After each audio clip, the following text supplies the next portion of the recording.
In U.S. politics, another Democrat has entered the race to become president. Senator Kamala Harris is joining what is expected to be a crowded field. I love my country. I love my country. And I feel a sense of responsibility to stand up and fight for the best of who we are. And I'm prepared to fight, and I know how to fight. Harris did her first news conference as a candidate at Howard University in Washington, and she's a first-time senator and former attorney general from California. Her tough questions made her prominent during the Brett Kavanaugh hearings. And for more on what her campaign may bring, I'm joined now by Tal Kopin, Washington correspondent for the San Francisco Chronicle. Hello to you. Hi, thanks for having me. Now, first, you attended the senator's press conference this afternoon at Howard University. What did you make of the sort of insight she provided to her supporters of how she might be as president? Well, we really got the broad brush strokes today, and maybe not as much the policy specifics. I mean, she's really laying out a campaign for herself where she's going to use the term fight a lot, fighting for the American people, how she's a fighter on their behalf. We heard her use that terminology over and over. You know, she did get asked some specific policy questions, including what her sort of signature campaign issue will be. And she said her core issue is the American people and what matters to them. So you saw her again keeping it sort of general. She says all of the issues that matter to people, climate change and the future of, the world for our children, income insecurity, bias in the justice system, all of those issues came up for her. So we got that sort of big picture view of what the theme of her campaign is likely to be. And you're right that she did keep on referring to the fact that she intends to fight for the American people and that the American people want a fighter. Is that actually the case? What's sort of the pulse with this announcement?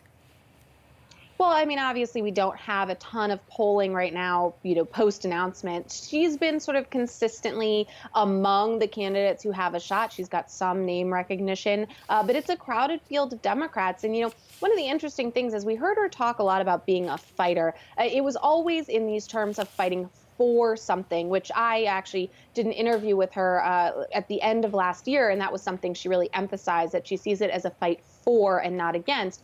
And one piece of evidence of that is that we didn't actually hear her mention Donald Trump all that often today. She kept bringing it back and making sort of veiled references, but she really was focusing in on what she believes she's fighting for and kept bringing it back to her campaign message, her slogan, for the people.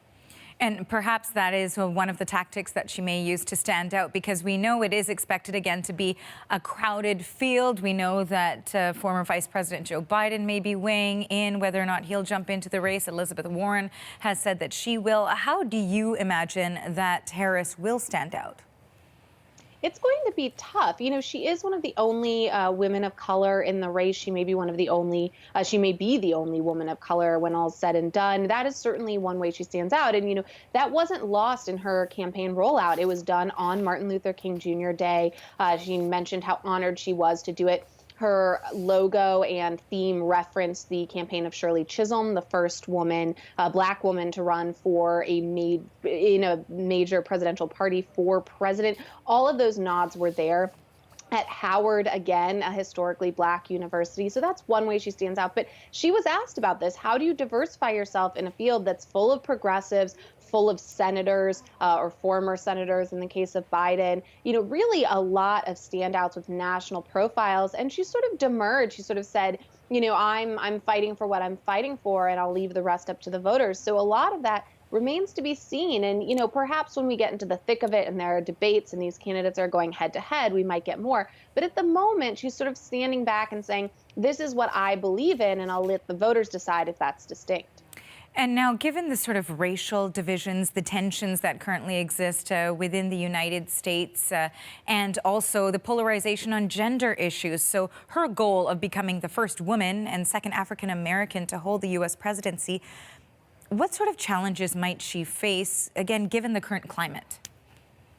Well, there are always going to be challenges, and certainly, the U.S. is not beyond racism. It still exists. I'll tell you that for every benign tweet I saw today, there were a handful that would certainly raise your eyebrows or turn your stomach. I mean, that exists out there. Now, is it a widespread, widely held sentiment?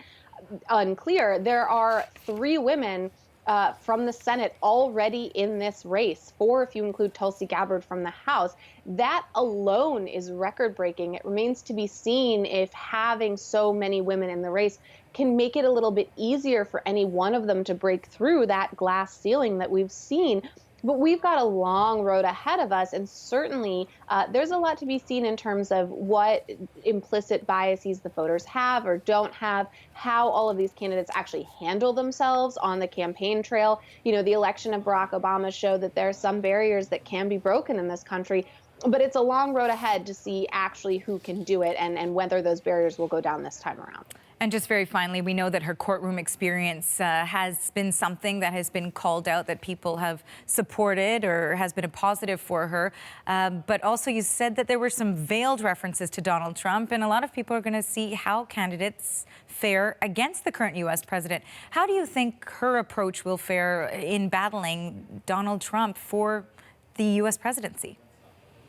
Well, she certainly comes across as unflappable. And, you know, when I did that interview with her and profile of her, everyone in the Senate describes her as prosecutorial because the most memorable national attention she's gotten has been her really stark questioning of many of the administration officials who have gone before her in hearings in the Senate. And she's really drilled down, and many of them have gotten flustered. Jeff Sessions, the former attorney general, famously said that she was making him nervous in their questioning. And so she's kept that together. But, you know, the prosecutorial pass that you mentioned also brings up some criticisms from the left and from progressives for positions that the Justice Department in California or the San Francisco District Attorney's Office has taken. That was the first question she forgot at today's press conference, was a position against allowing gender reassignment surgery for transgender inmates. And she said there are elements of her record that, even though she takes responsibility for, the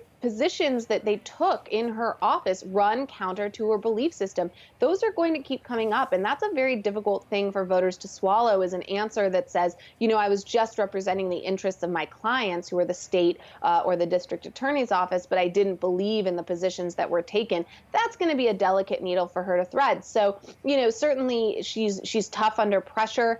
She's very, very sharp and good on her feet. That comes from her lawyer background, but it also opens her up to some criticism because she has such a long record of positions that were taken under her authority in those departments. Well, I guess we will have to wait and watch. We really appreciate your thoughts today, Tal. Thanks for having me. That again was Tal Copen, Washington correspondent for the San Francisco Chronicle.